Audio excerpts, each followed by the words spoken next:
Welcome to your Newsmax Daily for Thursday, June 26, 2025, the 177th day of the year as we inch up on the halfway mark. And it's the 7th day of summer as triple-digit near-record temperatures in many areas of the country are expected to start moving lower today. The heat in D.C. is being blamed for Senator Chuck Schumer being hospitalized yesterday for dehydration and lightheadedness. Thunderstorms also producing several tornadoes last night in the Midwest and over in Largo, Florida, outside of Tampa. And I say over in Largo, Florida, because I am in Orlando, where, by the way, several MS-13 members were arrested a few days ago. That's right.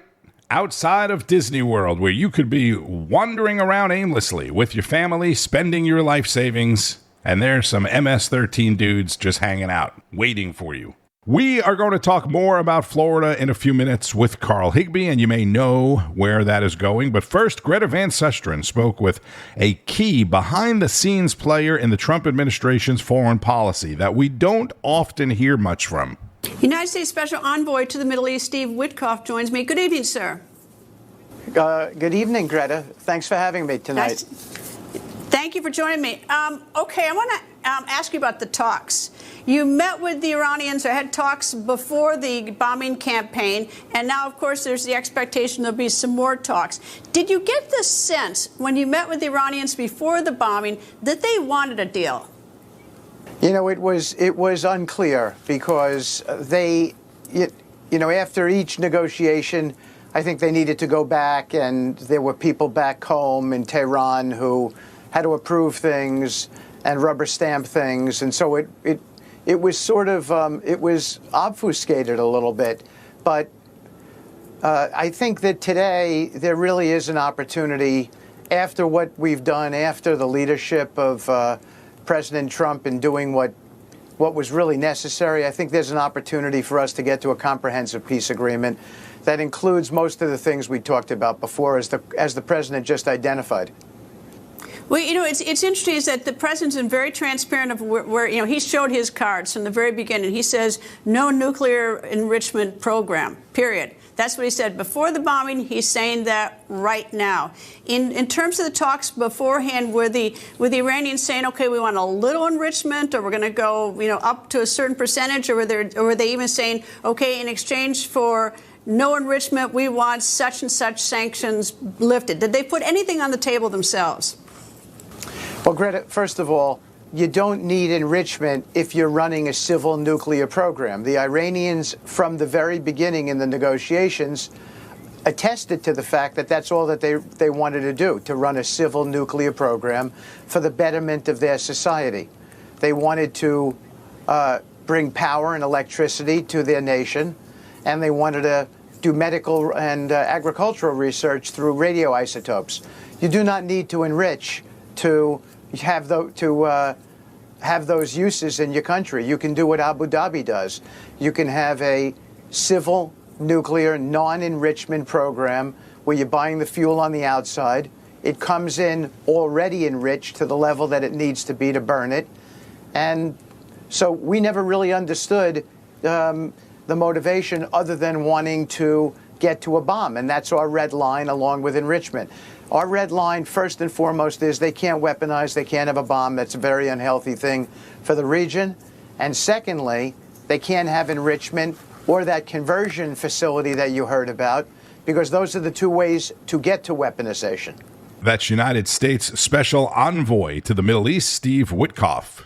Is there any point to the talks now? I mean, of course, we don't have a full damage assessment, and I hear everyone sort of fuss around on all the words and everything, but making the assumption that their program has been devastated or certainly damaged, is there any purpose for the talks? Because, the United States is, I believe, has achieved what it's want, that they don't have the capability. It's now just whether if Iran sort of wants to join the rest of the world and have sanctions lifted and be basically more engaged. Well, that's the point. Look, we achieved our objectives. So did the Israelis. That's why the president was able to announce a ceasefire deal and get the parties to agree to the ceasefire. And so we were never going to have a forever war here. It was always going to be an incisive strike, and once we achieved our objectives, it was going to be over, and sure enough, it is. And not many people have the capability to do that. President Trump does. With regard to the agreement that you're talking about, I think there are plenty of reasons to have it. First of all, we want to invite Iran to be a prosperous nation, to be a part of the League of Nations, to do business with us, to grow their economy. We want the region to be a bellwether for economic progress for the rest of the world. All of those different things. And I think a peace treaty codifies that and rubber stamps that motivation. And that's what we hope to see. Again, President Trump's special envoy to the Middle East, Steve Witkoff, with Greta Van Susteren.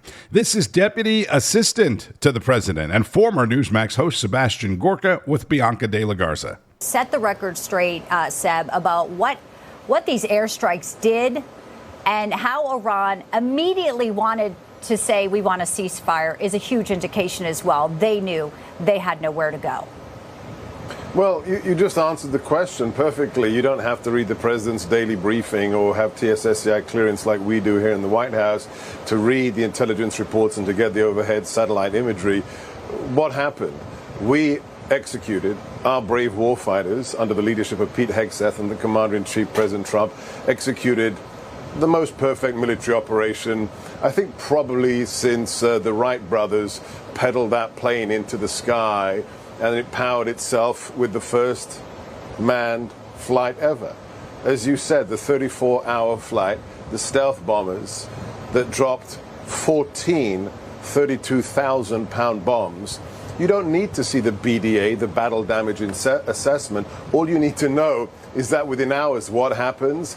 The murderous regime of the mullahs in Tehran said, basta, okay, we give up. Can we please have a ceasefire? That's all you need to know. If we hadn't destroyed their nuclear capabilities, that never would have happened. It's just common sense, which is the watchword, which is the principle, along with love of country, that drives President Trump and his administration. The Defense Department and General Raisin Kane are holding another news briefing this morning, and there is a White House press briefing scheduled for this afternoon as well, where we'll get an update on all of this.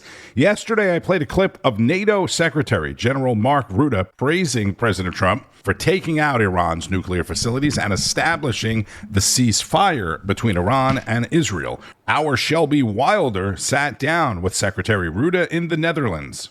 Secretary General, thank you for your time. Thank you for speaking to Newsmax. Pleasure to see you. President Trump was just asked in this press conference whether Europe could one day defend itself without the United States, and he responded by saying, ask Mark. So I am now posing this question on to you. Can it? Do you see that as being a possibility in the near future? Well, theoretically, maybe, but I think it is good that we stick together, because for the US to have a secure Atlantic, a secure Arctic and a secure Europe is very important.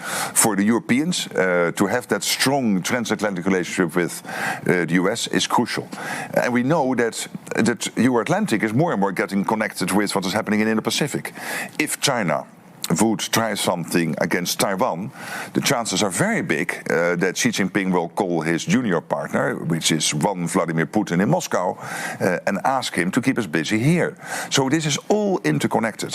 So I think also long term, what you will see is that the US will do gradually, not as much as they are doing currently, pivot more towards Asia, but they will stay involved in NATO. What do you see as being the largest threat to NATO at present? The largest threat at present clearly is Russia. There's no doubt. But we are all very worried about North Korea now fighting in Europe a war, the Russians against Ukraine. We see China, which is massively building up its military capabilities. They have now the same amount as ships sailing as the US. They will have 1,000 nuclear warheads by 2030.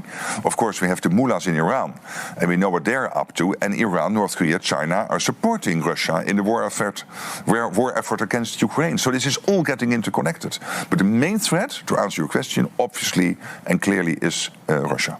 The Trump administration says it's committed to NATO, but what about Ukraine? If the US pulls back, what does that mean for NATO? And could Europe go it alone? Well, first of all, let me say that President Trump was the one who broke the deadlock with Putin. So he started that debate directly with Putin.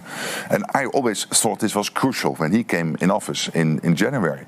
So I commend him for that. I know that he is very much committed to ending this war. He finds it terrible that it is still ongoing. He is very much motivated. He had a good meeting today with President Zelensky here in this building.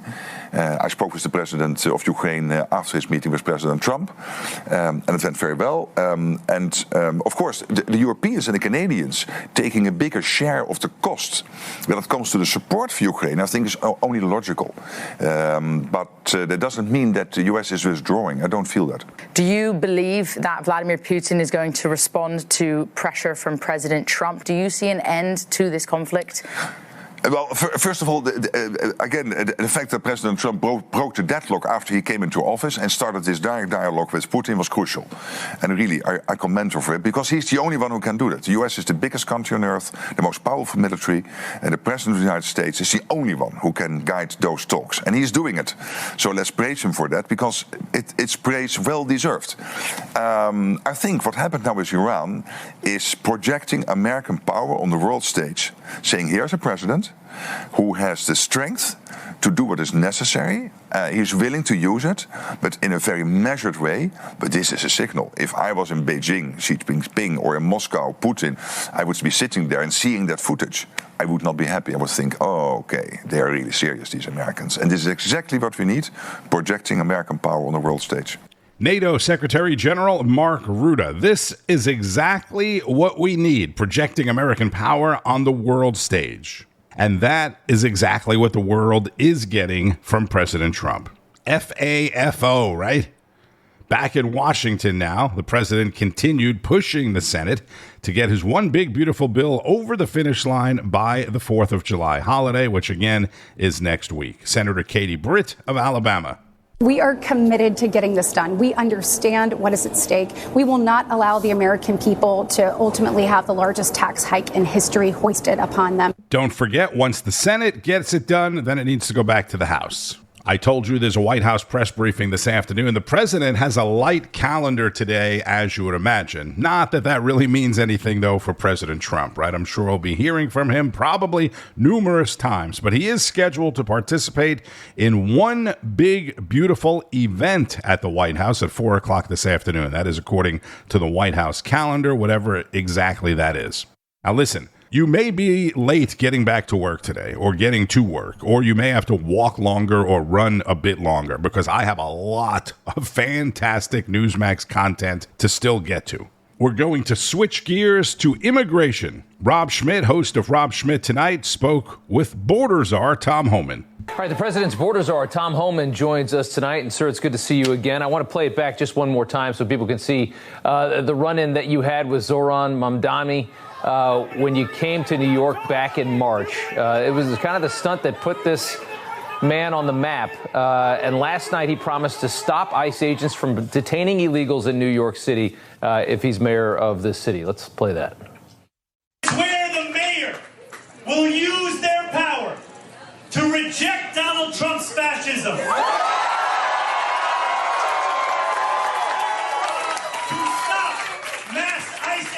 From deporting our neighbors. So he's going to stop you fascists from arresting illegal immigrants in the city, he says. What do you say to that, sir? No good luck with that. I mean, as a matter of fact, the president made it clear we're going to double down and triple down sanctuary cities. And why is that? It isn't to attack blue cities. It's because they're sanctuary city. We know for a fact they're releasing public safety threats and national security threats back to the streets every day because they won't work with us. So where do we know there's a problem? We know there's a problem in New York. So we're going to send more resources to New York.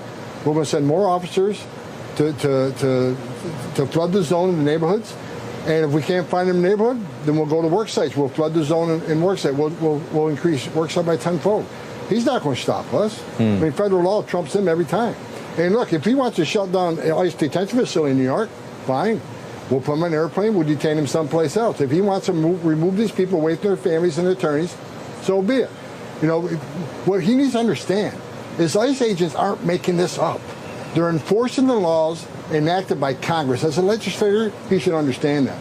And we're out there looking for final order cases that a federal judge has ordered removed and wants ICE to execute their order or removal. We're not making this up. We're doing exactly what Congress wants us to do, what we're appropriated funding to do, and what a judge is directing us to do. So he can hate on us all we want, but we're not walking away from New York City. We're going to double down and triple down in New York. A lot of people in New York are happy to hear that, and as worried as they are about this mayoral race and what's to come here later this year. I want to talk about Iran for a second. Immediately after the strikes on the nuclear sites, ICE nabbed at least 17, I should say, Iranian nationals here in the United States. We have images here of 11 of them.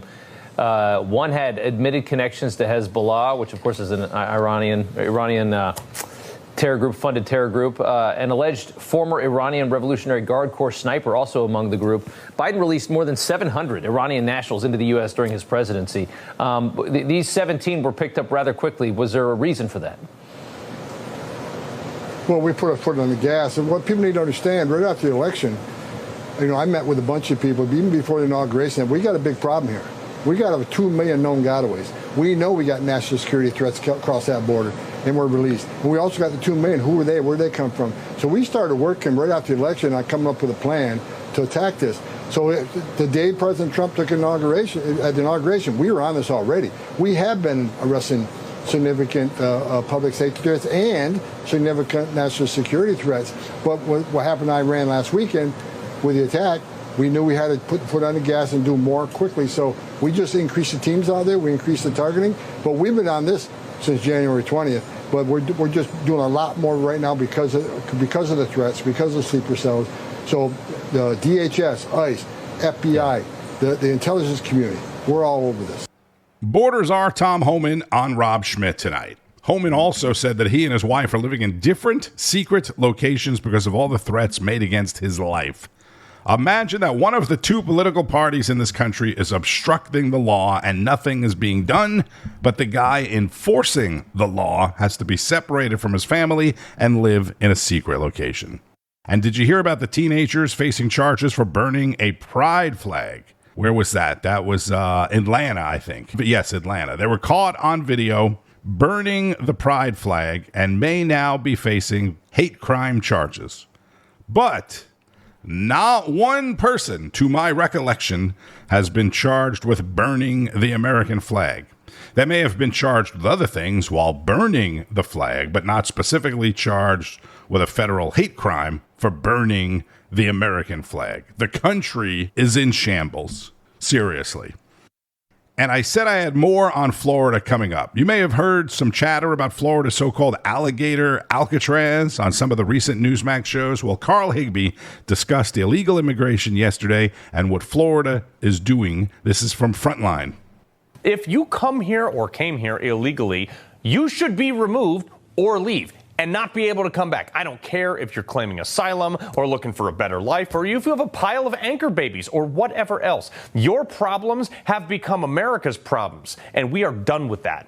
It's not cold or racist. It's reality. I care about every American before anyone from any other country, especially those who come here illegally. So, the bulk of the country agrees with me. That's why Trump won.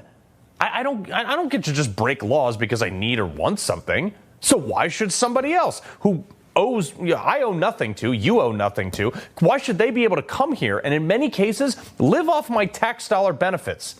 I mean, you can call me whatever you want. I don't care. I'm so over caring about this stuff.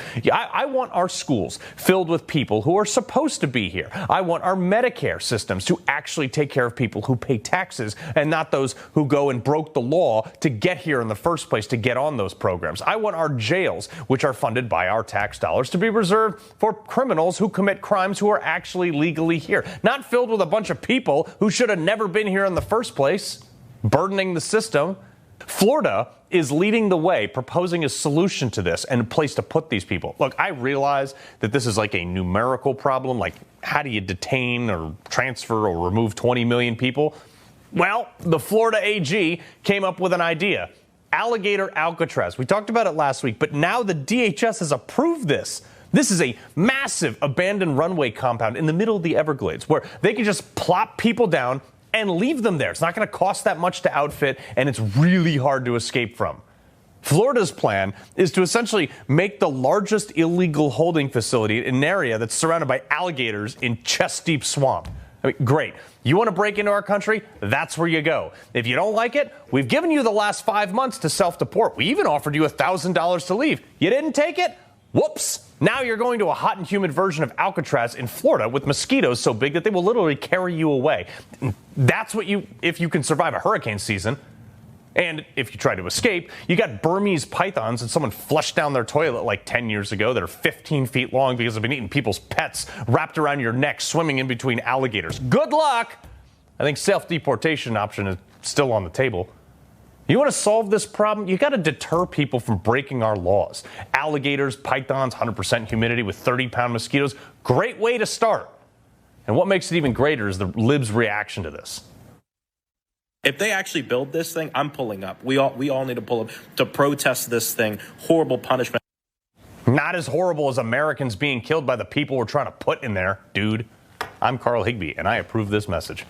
Then Carl spoke with the man behind the plan. The man behind this project, Florida Attorney General James Utmeyer. All right, James, this is great. I've been following it since day one, and now it's approved by DHS. Yes, sir. We're going to move forward. We'd like to have 5,000 beds up and running in Florida by next month. This is the ideal facility, over 30 square miles. Next month, yeah, look, in Florida, under Governor DeSantis' leadership, we respond to emergencies quickly. Under the governor's leadership, we've built bridges in 3 days. We can get detention facilities up fast. The governor tasked our state leaders to do anything possible to help President Trump detain and deport illegal immigrants, and Alligator Alcatraz is one way we're going to do it. I mean, this is stunning. The only thing more stunning is the fact that Democrats are against it. Like, they're literally advocating against this. We're denouncing this plan. It's like, based on what? Not only legality, but what moral authority? I tell you what, just last week we pulled more MS-13 members off the streets in Orlando. The week before, I announced a lifetime conviction of a criminal alien sex trafficker. Thank God we have a president that's enforcing the law, that's protecting American families, and we're going to do everything we can to help them. And I tell you, AOC and some of these communist members of Congress, if they want to come and cry in front of this detention center, good luck finding it. It's right in the middle of the Everglades. You should just, you should give them an airboat ride out there just so they can see it, and you can leave them there. Listen to this condescending tone from NBC reporting on this project. Roll it. Officials there are calling it Alligator Alcatraz, suggesting the swamp's wildlife will prevent migrants from escaping. But some local officials warn the environmental impact could be devastating. We have environmental and physical stewardship and safety concerns. The biggest concern is the grave inhumanity that seems to be at stake in terms of sending people to incredibly inhumane, brutal conditions. I wish the Democrats would care as much about American citizens getting murdered by some of these people as they do about the blue-spotted frog population or the Guatemalan water snake. Yeah, look, there will be zero impact to the Everglades here. What they're not telling you is that this area was already developed. In the 60s and 70s, they built an old airport with an 11,000-foot runway. That runway is still there. It's going to enable very large planes to come in and out as they're deporting people. It's already developed, but yes, you hit the nail on the head. Our duty as state leaders, as law enforcement officers, is to protect American families and keep them safe. And thankfully, we got a president willing to do that. We're going to help them. Well, the other thing, too, is, look, I love Governor Ron DeSantis. I was in the military with him, so we've known each other back through that time. But, it was the funniest thing when all the libs were losing their mind, all the people, your local officials that are Democrats, losing their mind, and he goes, oh, hold my beer. I'm actually going to consider another one of these at another Florida National Guard training. Like, how many of these things do you going to build? And how many, is this really a problem? Can you just not get them out of there fast enough that you have to detain them first?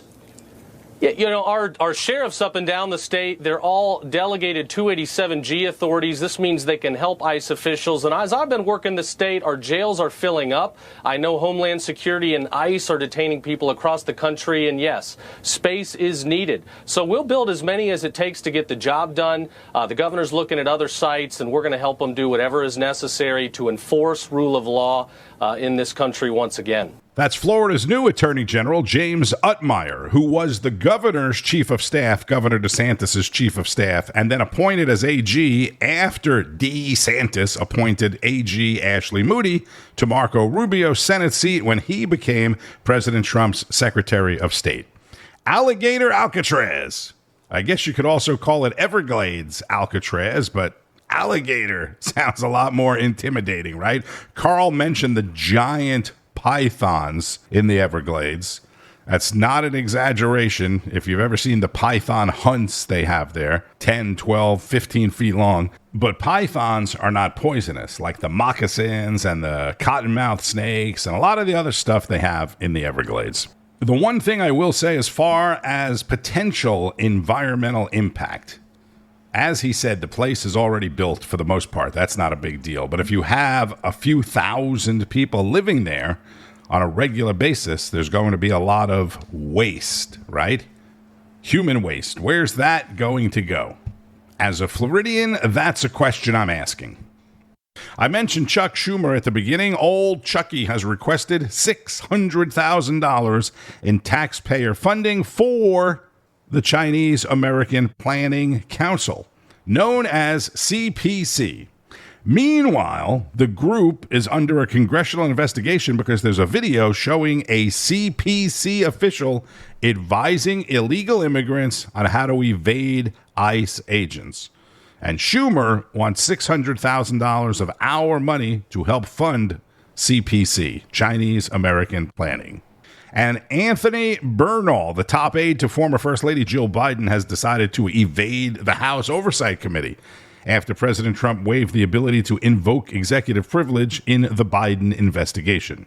Bernal was one of the most powerful people in the Biden White House with regular access to President Biden and the First Lady. Republican chairman of the committee, James Comer, issued a statement saying that now that the White House has waived executive privilege, it's abundantly clear that Anthony Bernal, Jill Biden's so-called work husband, never intended to be transparent about Joe's cognitive decline and the ensuing cover-up. End quote. Comer also said that he will now subpoena Bernal. And the new CDC Advisory Committee on Immunizations, the members that were assigned by Health and Human Services Secretary Kennedy after he cleaned house there, will be continuing its public meeting today. Among other things, the committee is scheduled to vote on a mercury-based ingredient found in some of the flu shots. I guess vote on taking that ingredient out. Meanwhile, the American Academy of Pediatrics, which represents pediatricians across the country, put out a statement saying that no matter what happens with the CDC recommendations, it is going to continue to put out their own evidence-based recommendations, which, by the way, is something they've always done. They're not just doing this because of the changes that Secretary Kennedy are making. On Wall Street, stock futures were slightly higher, up about 100 points on the Dow and the NASDAQ heading into the open. Oil is also slightly higher again. And good news, sort of, if you go to Starbucks. The company said it will now change or charge a flat fee of 80 cents for the extra sauce or syrup that you might request in your drink, no matter which flavor it is. I don't go to Starbucks, but according to this article, they charge different amounts for different syrups and different flavors, or one pump or two pump. Now it's a flat 80-cent fee. And DoorDash has confirmed one of several people killed in a Lake Tahoe powerboat crash was 37-year-old John Pickles, an executive with the DoorDash company. All right, be sure to keep up with all of the news and breaking developments throughout the day. Again, the Defense Department is holding a press conference right now. Then there's the White House press briefing. Then the president has an event at 4 p.m. Eastern and any other time that he may say anything. So keep it on Newsmax, N2, and don't forget about NewsMax.com for breaking developments as well. The news starts each and every morning with Wake Up America, followed by National Report, Newsline with Bianca De La Garza, American Agenda, The Chris Salcedo Show, Rob Schmitt, Rob Finnerty, Greg Kelly, Ed Henry, The Todd Starnes Show, and much, much more. I'm Tony Marino. Thank you, as always, for listening to the Newsmax Daily. Keep sharing it with friends, family, and anybody else. Enjoy the rest of your day, and keep on fighting the good fight. News breaks every minute, every day. You need the app, the Newsmax app. Find it free on your smartphone store. Then watch us anytime, anywhere. Information. Truth is freedom. Is Newsmax. It's real news for real people.